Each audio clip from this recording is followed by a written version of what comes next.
Chapter 6. Ray Dalio's Cycles of History, Stated Framework. Ray Dalio argues that history follows recurring cause and effect cycles driven by debt, productivity, internal order, and external power competition. These are not prophecies, but patterns repeatedly observed over the last 500 years, especially among great empires.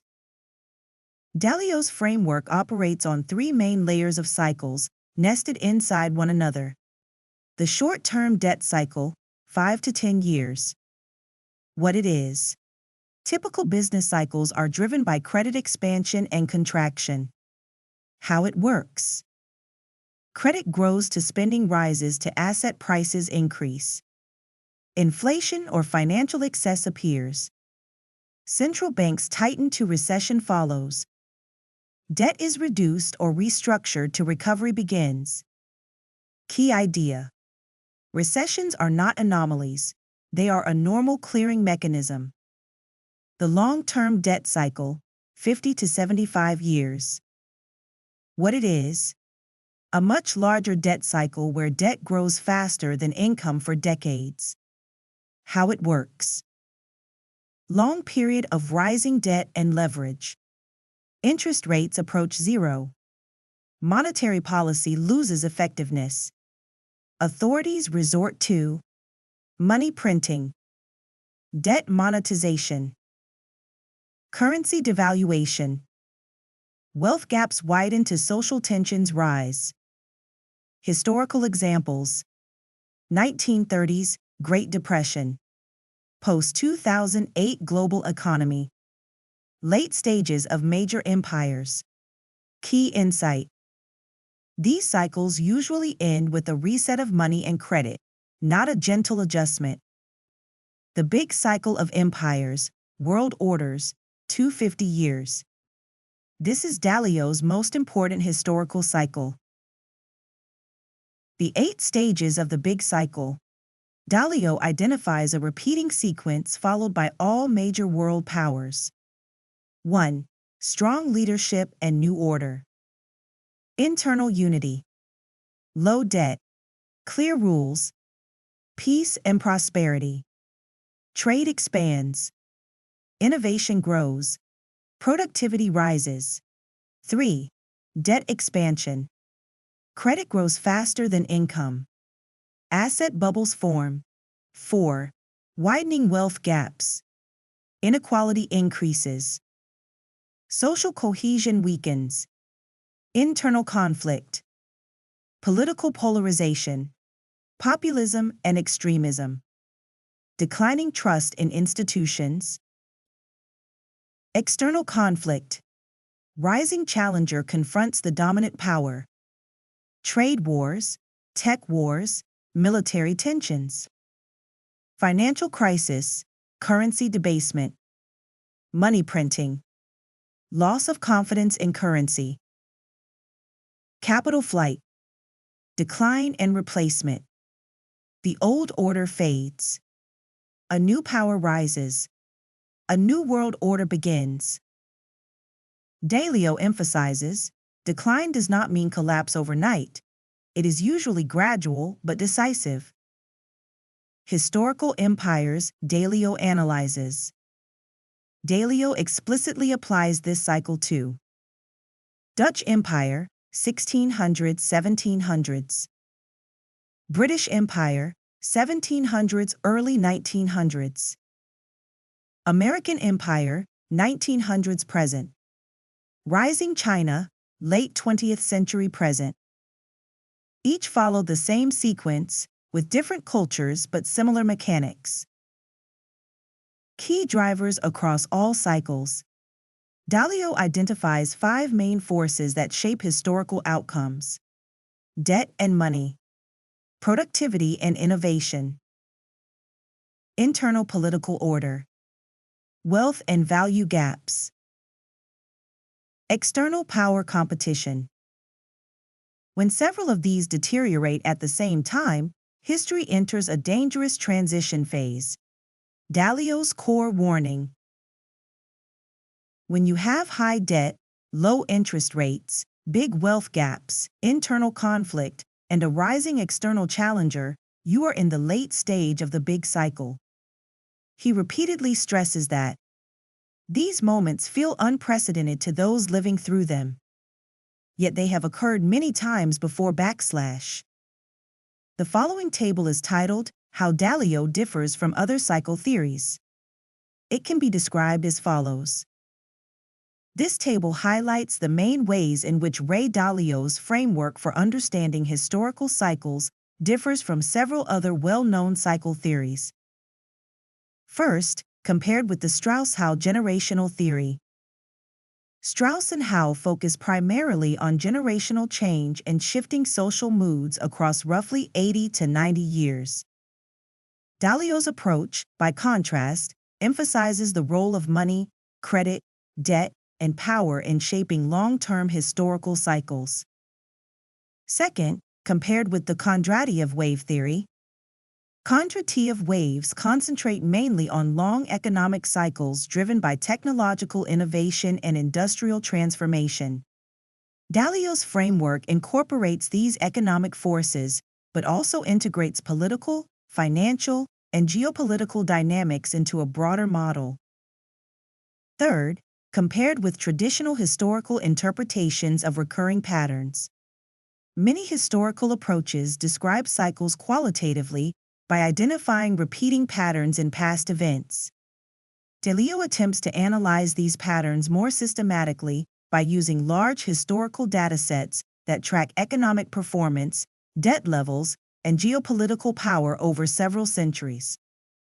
Overall, the table shows that Dalio's framework seeks to combine economic, political, and historical factors into a single integrated model for understanding long-term cycles.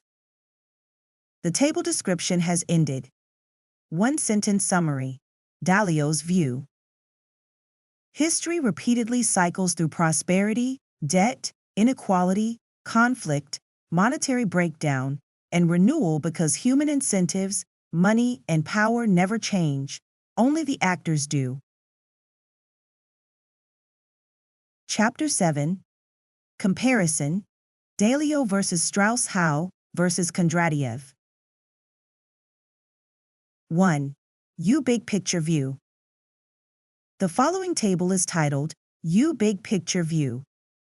It can be described as follows.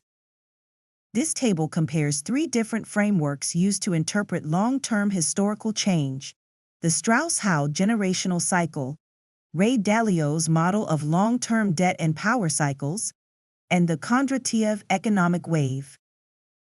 Each column highlights the main focus and explanatory mechanism of each approach. First, the Strauss-Howe framework focuses on generational dynamics. According to this theory, history unfolds through recurring social moods driven by generational turnover.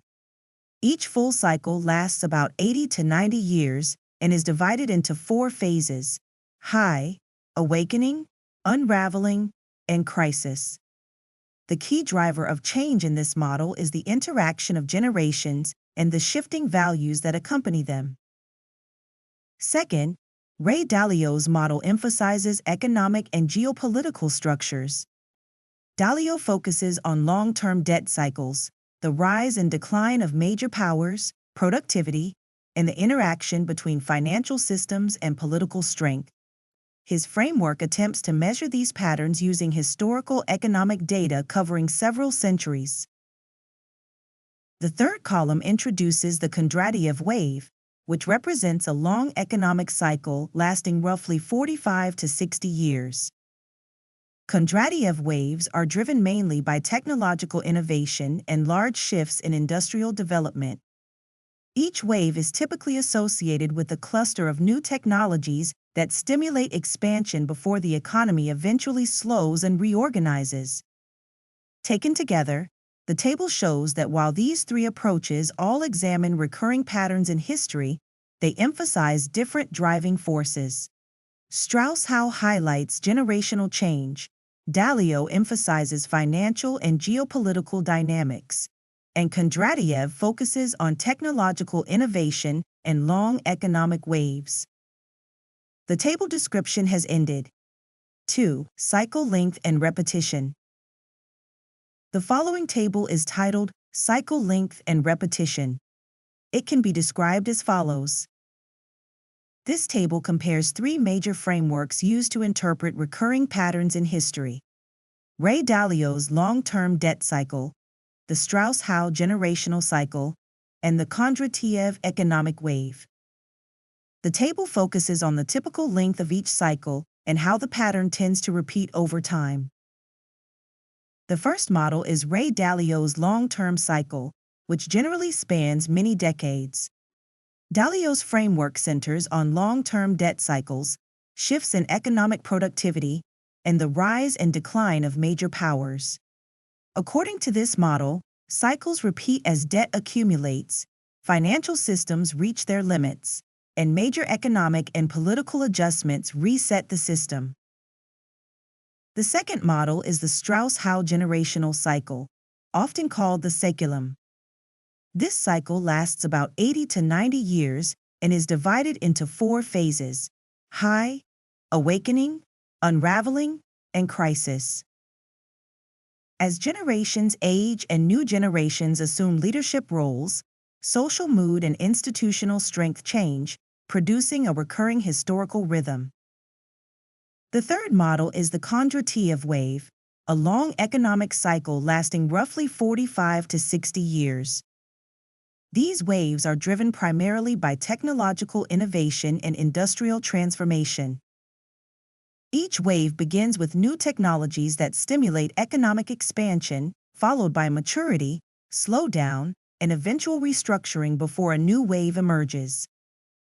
Overall, the table shows that although these models differ in their focus, financial structures for Dalio, generational change for Strauss-Howe, and technological innovation for Kondratiev, they all describe recurring patterns that shape long-term historical and economic development. The table description has ended. 3. Primary driver of historical change. The following table is titled Primary Driver of Historical Change. It can be described as follows. This table compares several major cycle theories by identifying what each theory considers to be the main force that drives historical change. First, the table includes Ray Dalio's framework, which emphasizes financial and geopolitical forces. In Dalio's model, historical change is driven by the interaction of debt cycles, monetary systems, economic productivity, and shifts in global power between nations. Second is the Strauss-Howe generational theory. In this framework, the primary driver of historical change is generational turnover. As new generations come of age and older generations leave positions of leadership, societal values and collective attitudes shift, producing recurring social phases. Third is the Kondratiev wave theory, which focuses on economic transformation. According to this perspective, long-term historical change is driven mainly by technological innovation, industrial development, and shifts in economic production. The table illustrates that different theories emphasize different forces: generational change, technological innovation, political legitimacy, or financial dynamics, but all attempt to explain the recurring patterns that appear throughout history. The table description has ended. 3. Internal structure of each cycle. Ray Dalio, The Big Cycle of World Orders, 8 Stages. New Leadership and New Order. Peace and Prosperity. Debt Expansion. Rising Wealth Gaps. Internal Conflict. External Conflict. Financial Crisis and Currency Debasement.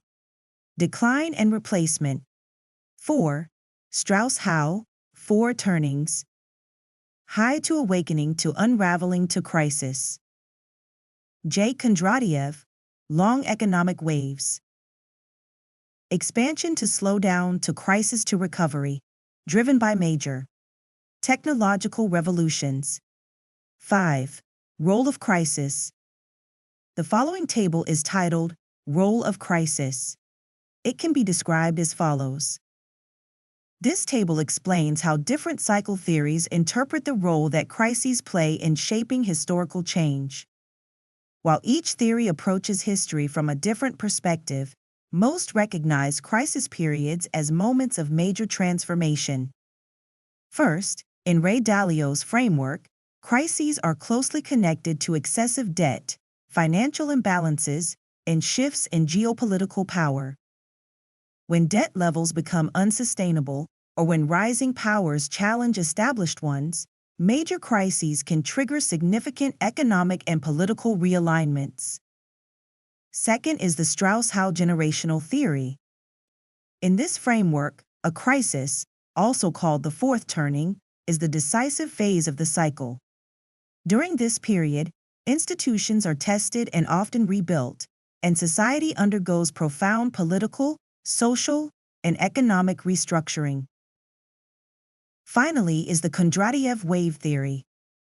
In this model, crises often occur near the end of a long economic wave. Financial instability, economic downturns, or structural imbalances signal the exhaustion of an existing economic system and prepare the ground for a new wave of innovation and growth. Overall, the table shows that crises are not simply disruptions. In many historical cycle theories, they represent turning points that reset systems and create the conditions for a new phase of development. The table description has ended. 6. Historical scope. The following table is titled Historical Scope. It can be described as follows. This table compares several cycle theories by examining the historical scope each one attempts to explain. In other words, it shows how broadly each theory applies across time periods, societies, and historical contexts. First, Ray Dalio's framework attempts to operate on an even wider historical scale. His model examines several centuries of global economic and geopolitical data, comparing the rise and decline of major world powers and analyzing patterns in debt, productivity, and international influence. Second is the Strauss-Howe generational theory. This framework focuses primarily on the history of the United States and other modern Western societies. Its analysis concentrates on recurring generational patterns over roughly the past 500 years, particularly within the Anglo-American historical experience. Third is the Kondratiev wave theory. This theory has a broader economic scope and applies to the development of industrial economies, especially since the beginning of the Industrial Revolution in the late 18th century. It examines long-term economic cycles driven by technological innovation and industrial transformation. The table highlights how each theory differs in the breadth of history it seeks to interpret, from national generational patterns to long-term global shifts in economic and political power. The table description has ended. 7. How the models fit together. These models do not compete, they overlap. Kondratiev explains the economic pulse. Strauss-Howe explains the social mood. Dalio integrates both into power, money, and world order. When a Kondratiev wave reaches its late stage, a Strauss-Howe fourth turning is often underway, and Dalio's big cycle moves into conflict and transition. Strengths and limits. The following table is titled Strengths and Limits. It can be described as follows. This table compares several cycle theories by examining the historical scope each one attempts to explain. In other words, it shows how broadly each theory applies across time periods, societies, and historical contexts. First, Ray Dalio's framework attempts to operate on a wider historical scale. His model examines several centuries of global economic and geopolitical data, comparing the rise and decline of major world powers and analyzing patterns in debt, productivity, and international influence. First is the Strauss-Howe generational theory. This framework focuses primarily on the history of the United States and other modern Western societies. Its analysis concentrates on recurring generational patterns over roughly the past 500 years, particularly within the Anglo-American historical experience. Second is the Kondratiev wave theory. This theory has a broader economic scope and applies to the development of industrial economies, especially since the beginning of the Industrial Revolution in the late 18th century. It examines long-term economic cycles driven by technological innovation and industrial transformation. The table highlights how each theory differs in the breadth of history it seeks to interpret, from national generational patterns to long-term global shifts in economic and political power. The table description has ended. One-sentence summaries. Dalio: history changes when debt, inequality, and power are reset. Strauss: Howe: history changes when generations forget the last crisis. Kondratiev: history changes when a technology stops driving growth. Final synthesis. Together, these three models describe the same historical motion from different angles. The economy moves in waves. Society swings between order and rupture. Power shifts between empires. Combined, they form a three-dimensional map of historical change.